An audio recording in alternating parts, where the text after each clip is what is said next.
Assalamualaikum warahmatullahi wabarakatuh.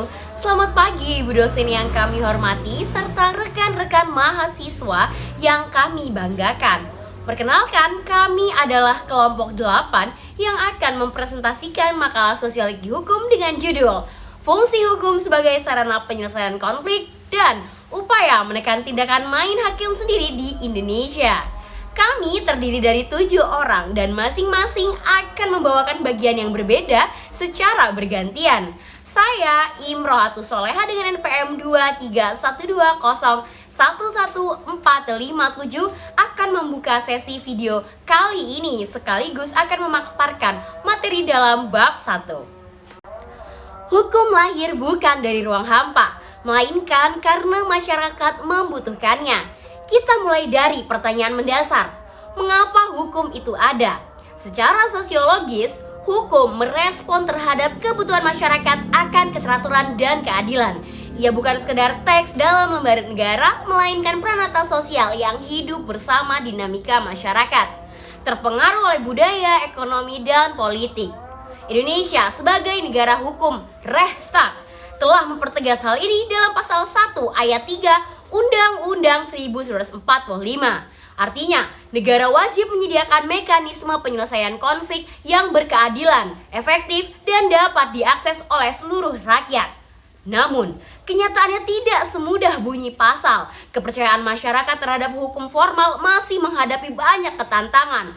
Proses peradilan yang lamban, biaya perkara yang tinggi, dan masalah integritas penegakan hukum. Kondisi inilah yang mendorong sebagian orang untuk mengambil jalan pintas, menyelesaikan perselisihan dengan cara mereka sendiri. Dalam dunia hukum, ini dikenal sebagai engineering atau tindakan main hakim sendiri. Mulai dari pemukulan warga, kemudian pembakaran rumah hingga aksi massa. Semua ini adalah cerminan nyata dari apa yang disebut justice gap, jurang antara hukum di atas kertas dengan hukum dalam praktik. Dari latar belakang yang telah dipaparkan tadi, kami merumuskan 7 pertanyaan pokok yang akan dijawab dalam presentasi video kali ini. Secara ringkas, 7 pertanyaan itu adalah: pertama, apa konsep dan fungsi hukum dalam perspektif sosiologi hukum? Lalu yang kedua, bagaimana fungsi hukum sebagai sarana penyelesaian konflik? Lalu yang ketiga, apa saja bentuk konflik yang ada dalam masyarakat Indonesia? Lalu yang keempat, bagaimana mekanisme lembaga penyelesaian konflik, baik litigasi maupun non-litigasi? Lalu yang kelima, apa bahaya engineering bagi tatanan sosial? Lalu yang keenam, bagaimana penanganan konflik agraria, keluarga, dan bisnis melalui hukum? Lalu yang ketujuh atau yang terakhir, seberapa efektif hukum kita dalam menekan tindakan main hakim sendiri? Dari 7 pertanyaan ini akan kami bahas satu persatu. Sekarang giliran rekan saya Omar untuk memaparkan bagian kedua, yaitu pembahasan. Dipersilakan. Assalamualaikum. Baik, perkenalkan, nama saya Omar. Saya akan melanjutkan, yaitu A. Konsep hukum dalam sosiologi hukum. Dalam perspektif sosiologi, hukum bukan sekedar aturan tertulis yang kaku. Satjipto Raharjo menegaskan hukum diciptakan untuk mengabdi pada manusia, bukan sebaliknya.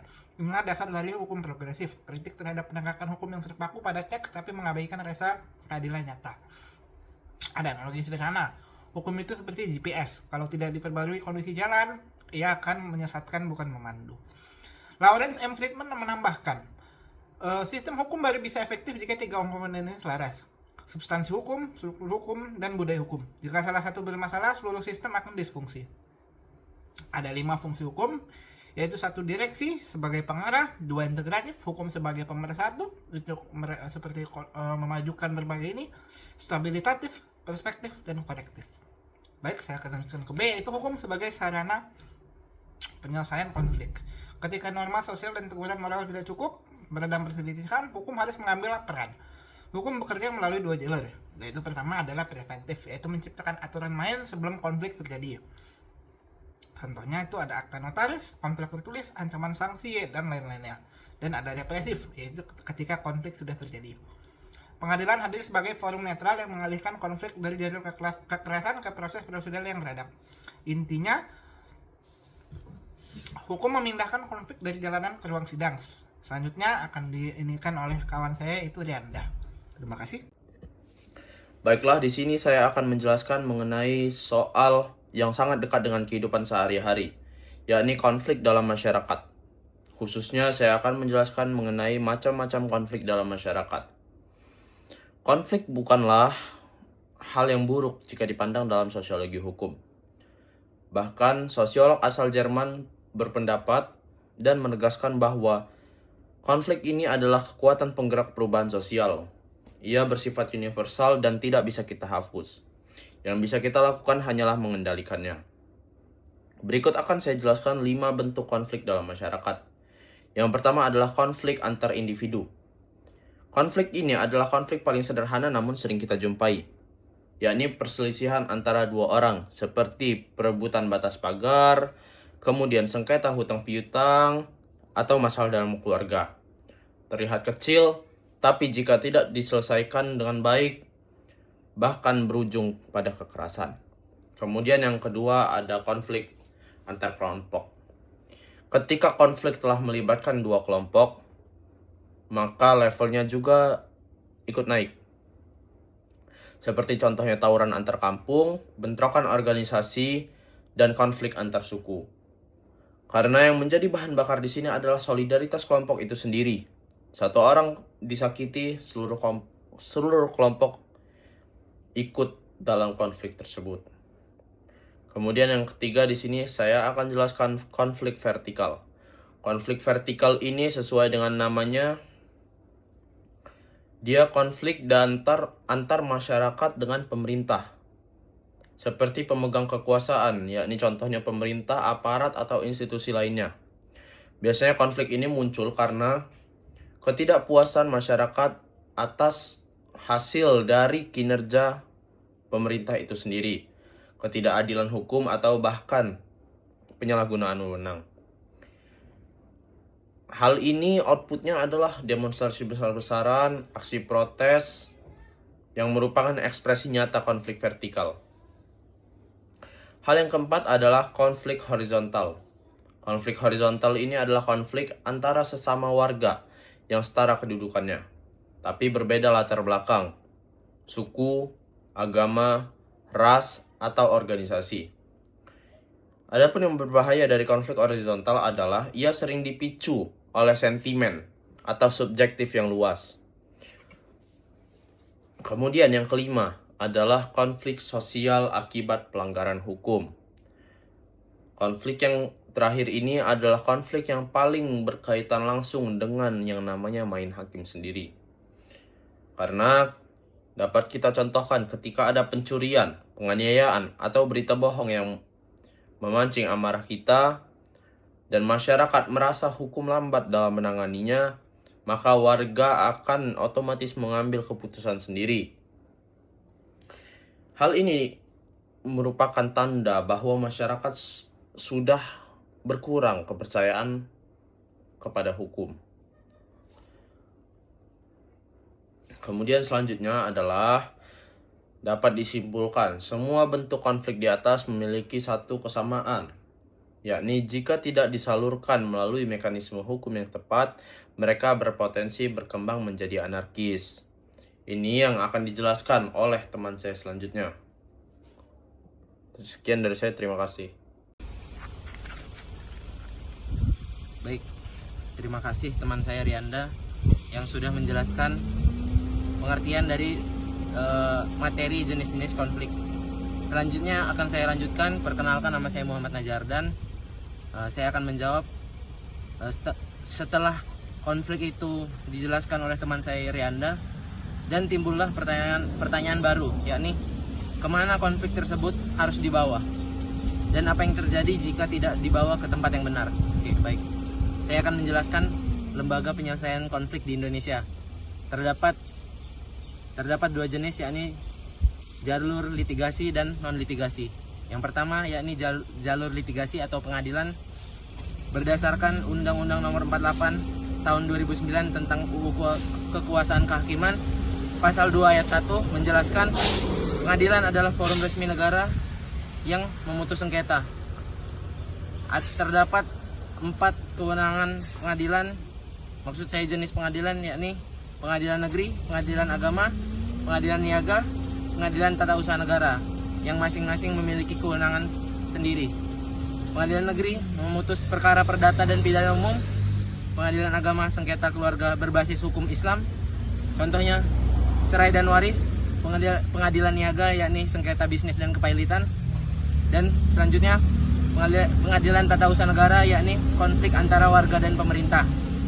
Objeknya biasanya katun atau keputusan tata usaha negara. Selain 4 tersebut ada satu pengadilan yang belum disebutkan yakni pengadilan militer khusus kewenangan etika profesi militer. Kekuatan litigasi yakni putusannya berkekuatan hukum tetap dan bisa dieksekusi paksa oleh negara. Kelemahannya adalah prosesnya panjang dan memerlukan biaya yang tidak sedikit. Setelah pengertian jalur litigasi, saya akan menjelaskan jalur non-litigasi atau alternatif penyelesaian sengketa (APS). Dasar hukumnya adalah UU Nomor 30 Tahun 1999 tentang arbitrase dan APS. Mediasi, arbitrase, konsiliasi, dan peradilan adat. Mediasi adalah perundingan yang dibantu mediator netral. Mediator tidak memutus, ia hanya membantu para pihak mencapai kesepakatannya sendiri. Hal ini diamanatkan Perma Nomor 1 Tahun 2008. Arbitrase seperti pengadilan privat, arbitor yang dipilih para pihak memutus sengketa secara final dan mengikat. Populer dan biasa digunakan untuk sengketa bisnis. Konsiliasi mirip mediasi, tapi konsilor lebih aktif mengusul solusi kepada para pihak. Peradilan adat diakui pasal 18B ayat 2 Undang-Undang Dasar 1945, sistem peradilan dalam kesatuan masyarakat hukum adat. Sayangnya untuk level undang-undang pengakuannya belum memadai. Belum ada peraturan khusus yang mengatur tentang peradilan adat. Keunggulan APS adalah lebih mudah, lebih cepat, dan hasilnya cenderung win-win solution. Semua pihak merasa dilibatkan dalam prosesnya. Setelah menjelaskan lembaga penyelesaian konflik di Indonesia, saya akan menjelaskan eigenreaching atau tindakan sewenang-wenang terhadap pelaku delik tanpa prosedur hukum yang sah, menurut Andi Hamzah. Bahasa lainnya adalah main hakim sendiri. Dalam bahasa internasional disebut strict justice atau keadilan jalanan. Di Indonesia tidak ada pasal KUHP khusus untuk eigenreaching, tapi pelakunya dapat dijerat dengan delik atau pasal 170 mengenai pengeroyokan maksud saya. Pasal 338 KUHP mengenai pembunuhan, pasal 351 KUHP tentang penganiayaan. Mengapa eigenreaching berbahaya? Yang pertama, melanggar hak asasi manusia. Setiap orang harus menjalani due process of law. Yang kedua, tidak proporsional. Hukum merasa kerap jauh melampaui perbuatan pelaku tanpa mekanisme banding. Yang ketiga, menciptakan ketidakpastian hukum. Jika setiap orang bisa menghukum sesuai kehendaknya, otoritas hukum akan runtuh. Yang keempat, memicu konflik berlapis. Balas dendam dari keluarga pelaku bisa memunculkan konflik baru yang lebih besar. Kesimpulannya, eigenreaching bukan solusi, ia hanya gejala yang timbul karena sistem yang sudah sakit. Selanjutnya akan dilanjutkan oleh Fauzan, teman saya, tentang pembuktian dari 3 studi kasus nyata. Terima kasih. Baik, terima kasih. Nama saya Fauzan Hakiwistuzi. Sekarang kita akan uji teori tadi dengan 3 kasus nyata. Masing-masing mewakili jenis konflik yang berbeda, namun semuanya menunjukkan bagaimana hukum menjadi jawabannya.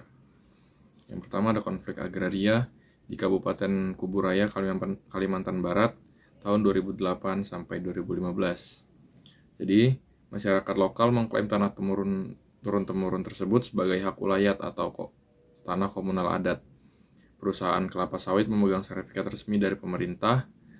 Jadi 2 klaim itu dalam satu bidang tanah. Masyarakat melakukan blokade jalan akses perusahaan. Situasi hampir berubah menjadi kekerasan. Selanjutnya penyelesaiannya, BPN melakukan verifikasi data. Di pengadilan negeri menggelar sidang, pemerintah daerah memfasilitasi mediasi. Hasilnya, penetapan hak atas melalui putusan hakim yang jelas dan dapat dilaksanakan. Pelajaran yang dapat diambil itu, konflik agraria yang secara emosi tetap bisa diselesaikan secara rasional dan damai melalui hukum. Kasus kedua ada konflik keluarga. Pengadilan Agama Jakarta Selatan tahun 2019.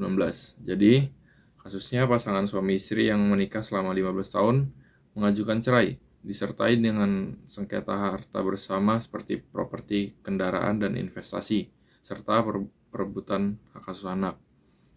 Tanpa hukum, kasus ini sangat mungkin terjadi pengambilan aset secara paksa atau pemberontakan yang melibatkan keluarga besar. Penyelesaian yang dapat diambil adalah pengadilan agama memutus pembagian harta berdasarkan hukum Islam, sekaligus menetapkan hak asuh anak, tunjangan, dan alimoni. Semua pihak mendapat perlindungan hukum yang adil. Pelajarannya, hukum tidak hanya memisahkan dua orang, ia melindungi semua yang terdampak, terutama anak-anak. Yang terakhir ada konflik bisnis di Surabaya tahun 2017 sampai 2018. Jadi perusahaan A dan B ini bersengketa soal perjanjian pemasaran eksklusif di Jawa Timur. Perusahaan A menuduh B gagal mencapai target. B menuduh balik A agar tidak memberikan dukungan. Keduanya merasa benar dan tidak ada yang mau mundur. Potensinya pemblokiran pasar secara sepihak, sabotase, hingga kekerasan antar karyawan. Penyelesaiannya melalui mediasi lewat asosiasi perdagangan dicoba dulu. Setelah gagal, dibawa ke pengadilan niaga. Bukti kontrak dan data penjualan diajukan, hakim memutus kewajiban masing-masing pihak secara mengikat. Pelajarannya, putusan pengadilan memberikan kepastian pihak yang merasa menang bisa merealisasikan haknya melalui eksekusi negara tanpa perlu main hakim sendiri. Jadi dapat ditarik benang merah dari ketiga kasus ini, yaitu tanpa sistem hukum yang efektif, ketiga kasus ini hampir pasti berujung engaging. Dengan hukum, konflik diselesaikan secara beradab, terukur, dan adil. Selanjutnya teman saya akan menjelaskan evaluasi seberapa efektif sistem ini. Oke, baik, terima kasih Saudara Fauzan. Saya Haris Faisal, NPM 2312019437. Di sini saya akan menjelaskan bagian efektivitas hukum dalam menyelesaikan konflik. Pertanyaan besar yang tersisa setelah semua paparan tadi adalah apakah hukum kita sudah efektif? Efektivitas hukum bukan hanya soal ada atau tidak adanya peraturan. Hukum dikatakan efektif apabila ia benar-benar dipatuhi oleh masyarakat, diterapkan secara konsisten oleh penegak hukum, dan mampu menciptakan ketertiban, keadilan, serta kepastian hukum. Lawrence M. Friedman memberikan ketika kerangka yang sangat berguna. Sebuah sistem hukum bisa efektif jika tiga komponen ini selaras. Yang pertama, legal substance, substansi hukum. Kualitas norma dan peraturan yang ada, apakah aturannya jelas, adil, dan sesuai kebutuhan. Yang kedua, legal struktur atau struktur hukum. Kualitas lembaga dan aparatnya, apakah pengadilan, polisi, kejaksaan bekerja dengan baik. Selanjutnya yang ketiga, legal kultur, budaya hukum. Bagaimana masyarakat melihat dan merespon hukum, apakah mereka percaya atau apakah mereka mau taat. Jika salah satu dari tiga inti ini bermasalah, seluruh sistem akan mengalami disfungsi. Dan disfungsi inilah yang mendorong masyarakat keluar dari hukum ke arah agent instinct. Selanjutnya, faktor penentu efektivitas hukum. Dalam perspektif sosiologi hukum, ada 4 faktor kunci yang menentukan apakah hukum mampu bekerja sebagai penyelesai konflik. Yang pertama, kesadaran hukum masyarakat. Masyarakat yang melek hukum cenderung memilih jalur formal ketimbang kekerasan. Ini bukan soal hafal pasal, tapi soal percaya bahwa hukum bisa memberikan keadilan. Selanjutnya, budaya hukum di Indonesia. Tradisi musyawarah mufakat yang kuat justru menjadi modal besar untuk penyelesaian non-litigasi. Tapi pada saat yang sama, budaya sungkan melapor dan biarlah diselesaikan sendiri bisa menjadi hambatan. Selanjutnya, kualitas aparat penegak hukum seperti hakim, jaksa, polisi, dan mediator yang kompeten dan berintegritas adalah tulang punggung efektivitas hukum. Satu aparat korup bisa merusak kepercayaan yang dibangun bertahun-tahun. Yang terakhir, tingkat kepercayaan publik. Ini yang paling krusial. Jika masyarakat percaya bahwa hukum bisa memberikan keadilan, mereka akan memilih hukum. Jika tidak, mereka akan memilih jalanan. Selanjutnya, tantangan efektivitas hukum. Berbagai penelitian menunjukkan bahwa berkorelasi kuat dengan rendahnya kepercayaan publik terhadap peradilan dan lemahnya akses masyarakat mekanisme hukum resmi.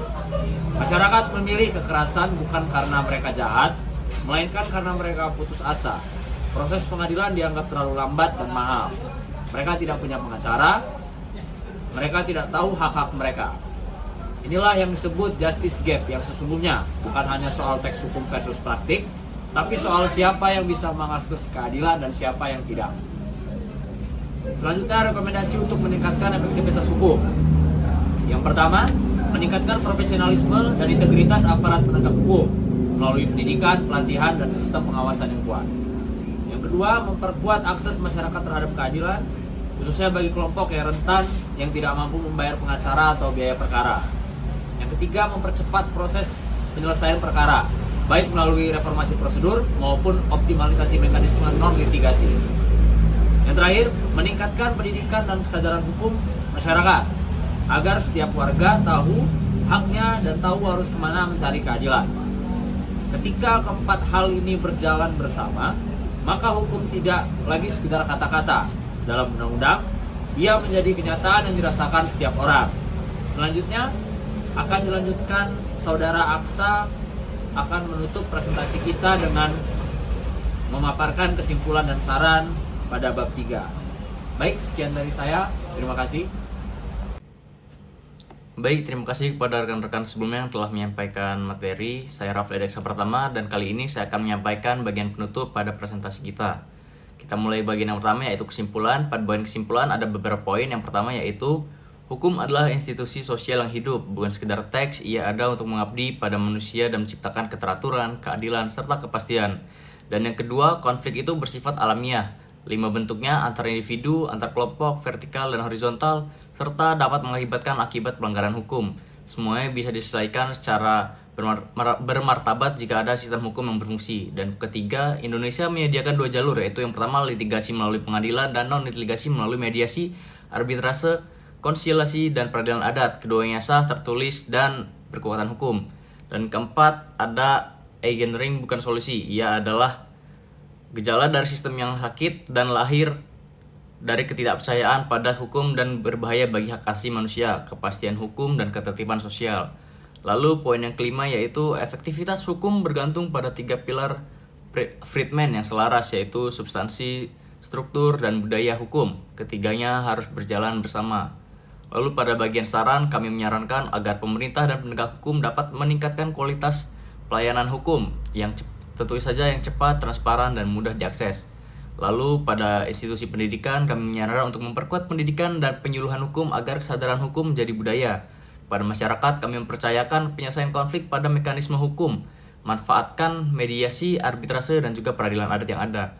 Serta bagi para pembuat kebijakan, kami menyarankan agar untuk memperkuat pengakuan dan pemberdayaan peradilan adat dalam sistem hukum nasional. Dan bagian terakhir, kami menyampaikan sedikit penutup yaitu hukum yang efektif bukan yang tertulis indah dalam undang-undang, melainkan yang dirasakan adil oleh setiap warga negara yang mencarinya. Demikian presentasi dari kelompok kami membuka sesi tanya jawab dan sangat terbuka untuk tanggapan dari Bapak atau Ibu dosen maupun rekan-rekan sekalian. Kami akhiri, wassalamualaikum warahmatullahi wabarakatuh.